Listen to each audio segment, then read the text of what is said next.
సిగ్గు లేకుండా రేపటికెళ్ళి మొదలు పెడతారంట పౌరుపాట అంట. కృష్ణా వాటర్ గురించి పౌరుపాట మొదలు పెడతారంట.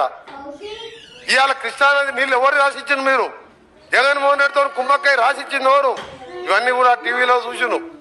ఇవాళ రేవంత్ రెడ్డి గారు మన గౌరవ ముఖ్యమంత్రి గారిని ఎదుర్కోలేక బొక్కలినాయని చెప్పి నాటకాలు ఆడి అసెంబ్లీ ఇంట్లో కూర్చోడం అసెంబ్లీకి వచ్చే ధైర్యం చేయలే.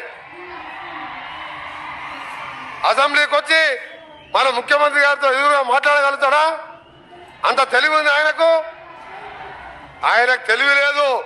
ఆయన చెప్పుకుంటే ఆయనే నేనే చీఫ్ ఇంజనీర్ని, నేనే ముఖ్యమంత్రిని, ప్రపంచంలో అద్భుతం సృష్టిస్తా అంటే అది 3 ఏళ్లకే కుప్పకూలిపోయింది.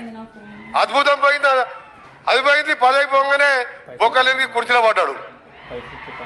ఆయన వచ్చి రేవంత్ రెడ్డి గారితో కొట్లాడాలని మొక్కలు లేక హరీష్ రావు ముందు పెడతాడు. హరీష్ రావు దగ్గర ఏమున్నది?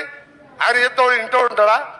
ఈయన పైసలు వర్కులు ఇస్తే ఆయన దగ్గర కమిషన్ తీసుకొచ్చి ఈయనకు అప్పచెప్పాలి. ఆయన మరి ఆయనతో మాట్లాడాలి. అందుకనే సోదరులారా, మన కేటీఆర్ గారు కూడా గతంలో ఒక మాట అన్నాడు. రేవంత్ రెడ్డి గారు మా కేసీఆర్ కాలి గోటికి సరిపోరంటే తెల్లారి నేను ఒక మాట అన్నా. కేసీఆర్ గారు కాంగ్రెస్ టీడీపీ పుణ్యవాణి మంత్రి డిప్యూటీ స్పీకర్ అయితే నువ్వు బటాబటి 80 ఓట్లతో ఎమ్మెల్యేగా అయినావు.